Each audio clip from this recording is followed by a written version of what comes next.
Considering that most of our national debt is now made up of short-term T-bills, if we see the Federal Reserve raise interest rates to 21.5%, our interest payments could grow to over $2.58 trillion when our entire government tax receipts in 2009 were only $2.185 trillion.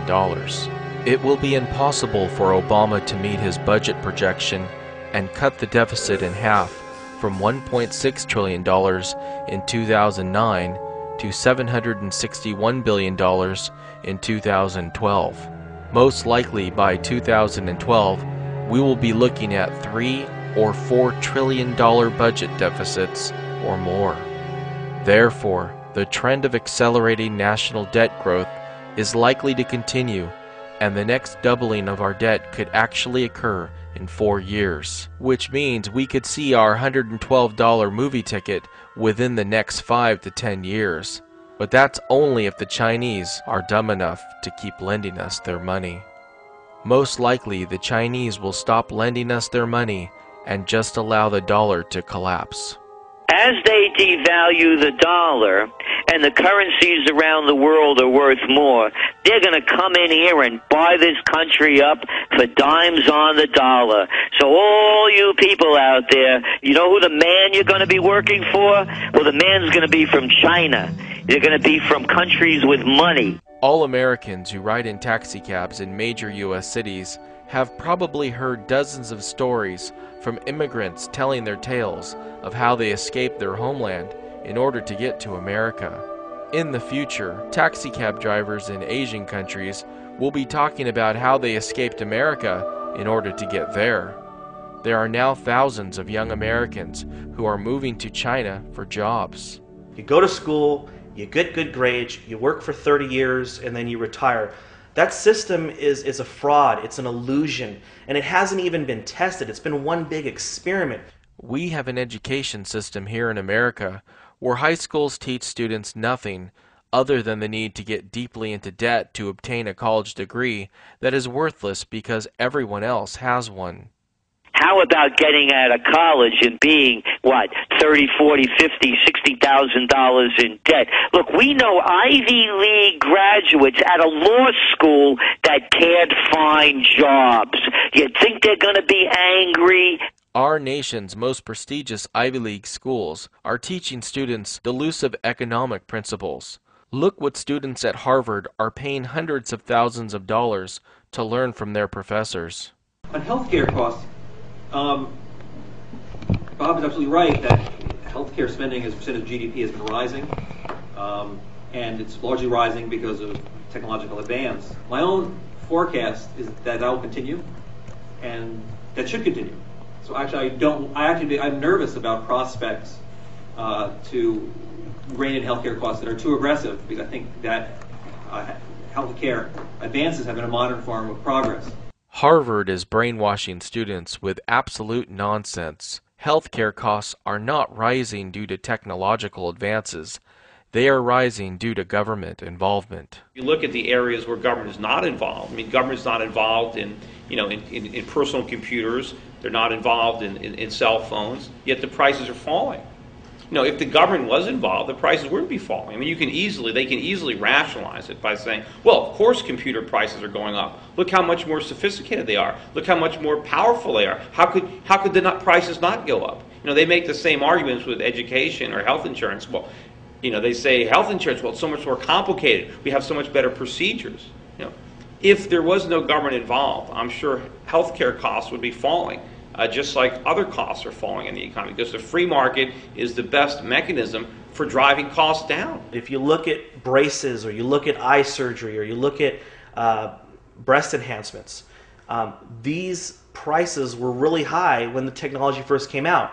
But just like other electronics, like plasma TVs or cell phones, this stuff has all contracted. The prices have decreased. Healthcare decreases in prices everywhere the government isn't.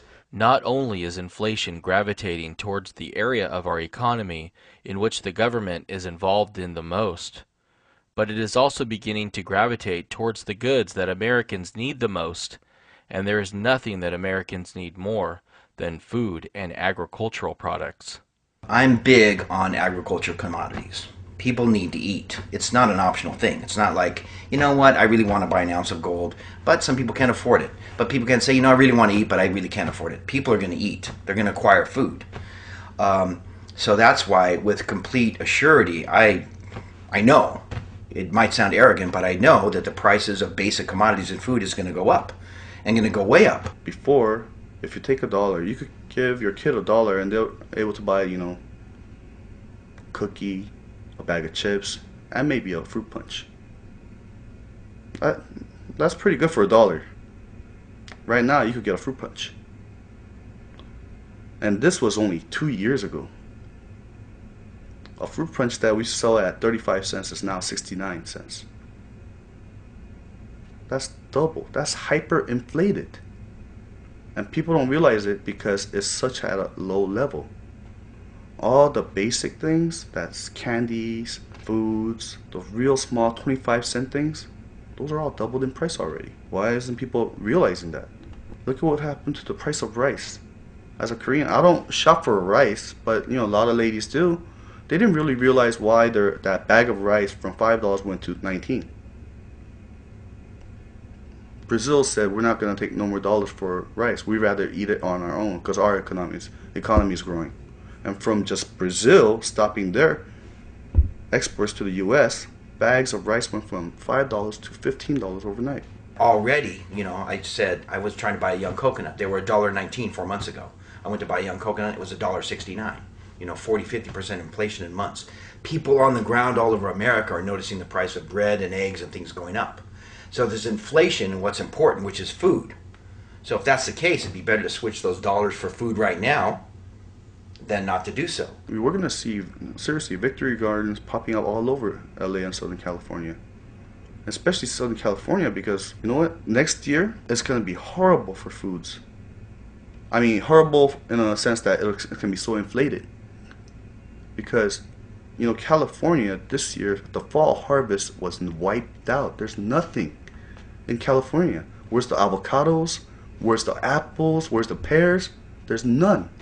The inventories of agricultural products are the lowest they've been in decades. Not years, Bernie, but in decades. And we're going to have more problems. There are going to be periods when people cannot get food at any price.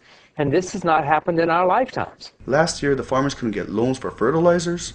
They had to shut down counties and counties and counties because of the water issue. There's colony collapse disorder where there's no bees in California. They've been having to import bees from Arizona, and that's not even covering even 10% of the pollination. So we're going to see a huge food shortage come next year in California. You're going to see hyperinflation big time. Look at cranberries. You know, they used to have Ocean Spray cranberry juice. Read the label. It's not real cranberries anymore. They can't afford real cranberries to make Ocean Spray. Remember, Ocean Spray was famous for using real cranberries. Not anymore. With food and agriculture prices starting to go through the roof, even working class Americans are becoming dependent on food stamps. If you really want to know how this downturn is affecting people, you look at food stamp use. And right now, we're running 43% of people who are on food stamps have a job. What is going to happen when Americans receive their food stamps, but the shelves at the grocery stores that accept them are empty? What's going to happen when senior citizens receive their Social Security checks, but they aren't worth enough to pay for the gas needed to drive to the bank and cash them? Civil unrest will happen in this country because of hyperinflation. Now, what's going to happen to the entitlements? These entitlements are exploding in our faces. They're bankrupting Europe. They're bankrupting the United States. So Americans will either be broke, dumb, ignorant, and begging for more entitlements, or Americans will watch documentaries like these and educate themselves. And when this wall finally tears down, when this whole system collapses and explodes into our faces over the coming years and months, Americans have the opportunity to tear down the entitlements, to go back to an ownership and individual society where you work hard, you keep what you make, and you take care of your family. And when you can't take care of yourself, you look to family, not the government.